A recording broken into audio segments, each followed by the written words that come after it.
View the content. Yes, please. Which content would I like to view? Drama series. We'll look at them all. Aren't that many of them. So, 4,000 years in the future, that's the future of now, so... Yeah, it's like the year 47 something. Anyhow, Shion Uzuki, chief of Vector 1st R&D Division, is assigned to the flagship Woglinde, along with their team members, to test the anti-Gnosis battle android Cosmos, and to escort the Federation fleet as it investigates the disappearance of a planet. During the mission, Shion comes into contact with the Zohar, an object recovered from the region where the planet disappeared, and has a vision of the mysterious girl Nephilim. Later, the Federation fleet is attacked by the Gnosis Pilgrimage fleet. Commander Tarankov, under orders from the UTIC organization, attempts to acquire the Zohar during the onslaught, but is taken by the Gnosis. Shion is chased relentlessly by the Gnosis, but Cosmos, who has started up on her own, comes to Shion's rescue. Cosmos annihilates the Gnosis with overwhelming power, but she also takes the life of First Lieutenant Virgil. Shion rebukes Cosmos, but Cosmos shows no interest in what Shion says.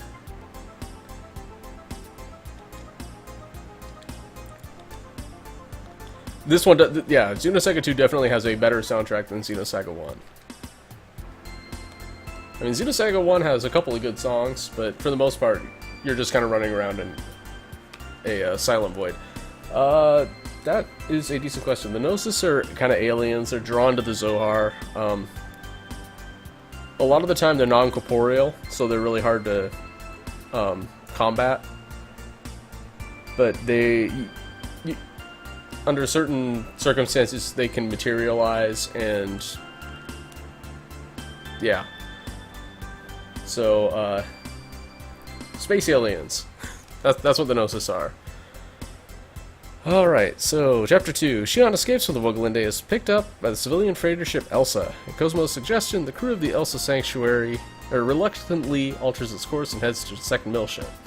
At the same time, a special missions combat cyborg known as Ziggurat 8 takes on an assignment from the Contact Subcommittee. That's galactic government, basically.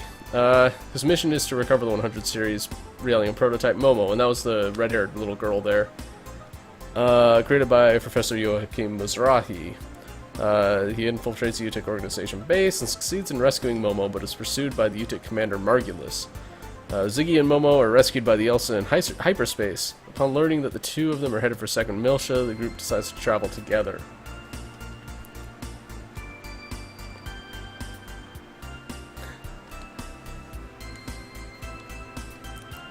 I would say the government's evil in this one. It might do some shady stuff from now and again, but for the most part, it's alright. Meanwhile, Margulis once again orders the recovery of the Zohar in the 100 series. In addition, he calls upon a man named Albedo. The Elsa's flight seems smooth, but Commander Tarankov, who was rescued with Shion, begins to act strangely. As if in reaction to Tarankov's condition, a large swarm of Gnosis appears before the Elsa, and the ship is swallowed by a giant Gnosis. As they try to find a way out, Shion once again encounters Nephilim. Nephilim tells Shion that she wants her to understand Tarankov's heart. The group finally arrives at the deepest part of the Gnosis, where they find the Zohar. Just then, Tarankov appears before them. He is no longer a human, but a Gnosis. Shion is forced to kill the transformed Tarankov, and connects with his heart as he disappears. The heart is finally at peace. That's right. We did just see Margulis. The sort of intro to this game, it takes place 14 years before the events of Xenosaga Episode 1. So that was basically Baby Margulis fighting Baby Chaos and Baby Jin, who we have sort of met, but not really. But he features prominently in this game and also in Xenosaga 3.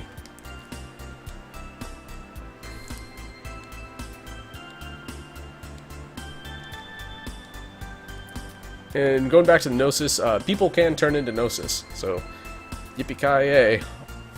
So anyhow, the giant Gnosis fades away along with Commander Tarankov. Junior, in command of the battleship Durandal, out on a mission to investigate the UTIC organization, picks up the Elsa's distress signal.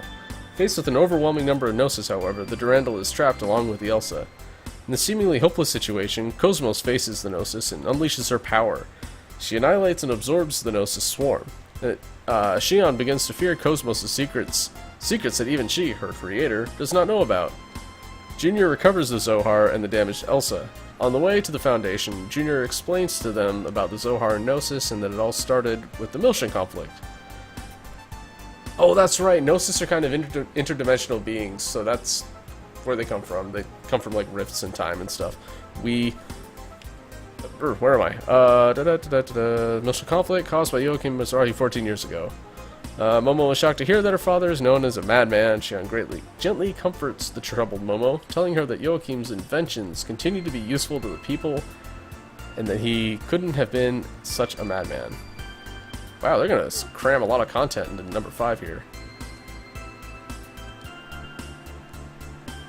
So it's actually, aha, there's more. It's not a prequel, it's just that the intro took place. It's sort of a prequel. Let's call it a prequel. So upon their arrival at the Kukai Foundation, Shion finds the managing director, Guinan Kukai, waiting for them. Guinan promises to send them to Second Miltia and tells them to rest until then. Shion feels something strange about Junior and Guinan. Guinan and Junior also feel something strange about Shion and Cosmos. When the Durandal arrives on Miltian space, they are suddenly surrounded by Federation battleships and arrested as traitors. Miltian representative Helmer explains to Shion and the others that this is a plot by the Utic organization. Using Cosmos' battle record as proof, they establish their innocence. However, Margulis has laid a sinister trap for them, and a quote-unquote wave begins to spread throughout Miltian space. Junior recognizes the wave as a song of Nephilim. The song is capable of driving all to madness and caused the Miltian conflict 14 years ago. It now calls forth a great swarm of Gnosis into Miltian space.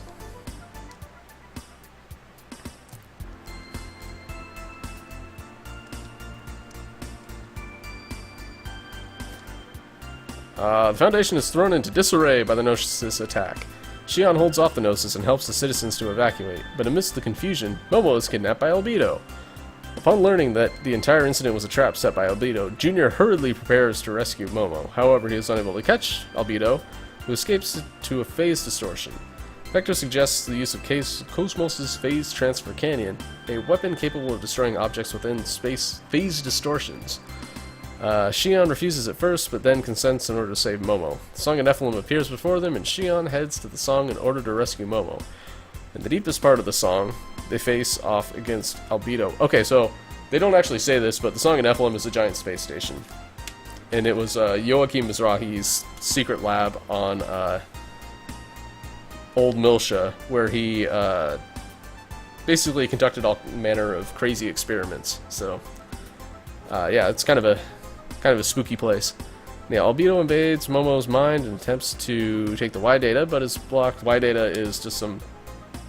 They actually go into that in this game, so it's important stuff that causes bad things if it's in the wrong hands. Let's just keep it simple. Anyhow, attempts to take the Y data, but is blocked by protection placed by Joachim. They succeed in rescuing Momo, but Albedo escapes. Albedo sets the song out of control as he runs away.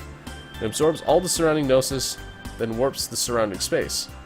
Within the warped space appears Proto Merkaba, the research and production facility where Momo was born.